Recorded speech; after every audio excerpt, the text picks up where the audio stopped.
উনজুর ইলা জাদ্দিকা ওয়া জাদ্দাতিকা, আপনার দাদার দিকে তাকিয়ে দেখেন, আপনার দাদির দিকে তাকায় দেখেন।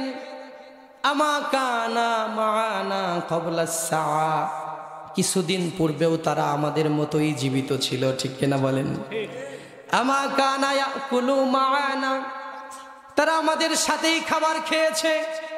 আমা কানা ইয়াতামান্নাসু মাআনা, তারা আমাদের সাথে হাসি তামাশায় আমাদের মতোই মত্ত ছিল।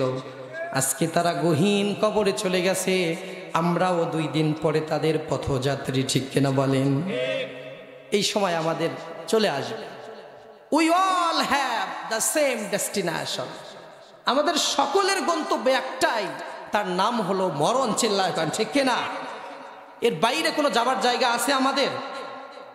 এটাকে কেউ অস্বীকার করতে পারে না। হিন্দু, বৌদ্ধ, খ্রিস্টান, নাসারা, নাস্তিক, মুরতাদ, কাফের, বেঈমান, মৃত্যুকে কেউ অস্বীকার করতে পারে না। এই জন্য আমি বলেছি, আপনার কান দিয়ে আপনি যা শুনেছেন একদম খাঁটি সত্য কথা একটাই, সেটা হলো আমাদের মরণ, ঠিক কিনা বলেন?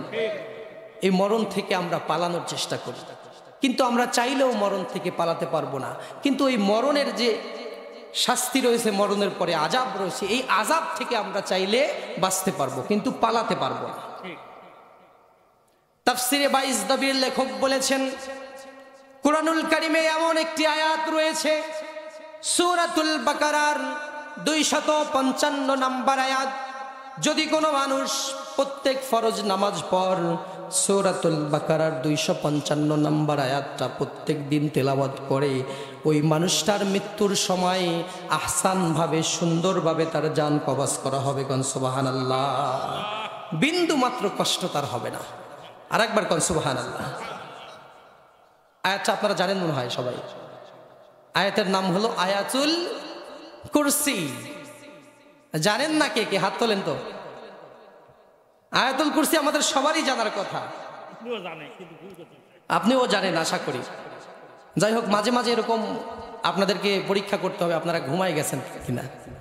যদিও মাত্র 9টা বাজে, ঘুমাবেন না এত তাড়াতাড়ি। আমি আশা করছি আপনারা শেষ পর্যন্ত থাকবেন ইনশাআল্লাহ। তাহলে সূরাতুল বাকারার 255 নম্বর আয়াত, এর মানে আয়াতুল কুরসি যদি কোনো মানুষ নিয়মিত আমল করে নামাজের পর, ফরজ পর, তাহলে সেই মানুষের মৃত্যুর সময়, জান কবজ করার সময় আজরাইল কষ্ট দিবে না ইনশাআল্লাহ। আমরা এই জন্য আমল করব তো ইনশাআল্লাহ। ওয়াজের মাঝে মাঝে 2-1টা আমলের কথা বলতে হবে। আমল দিয়ে আমাদের জিন্দেগি সাজাতে হবে। কি দিয়ে সাজাতে হবে? নাকি গুনাহ দিয়ে? আমল দিয়ে সাজাতে হবে। এখন তো সব পরতে পরতে শুধু গুনাহ আর গুনাহ।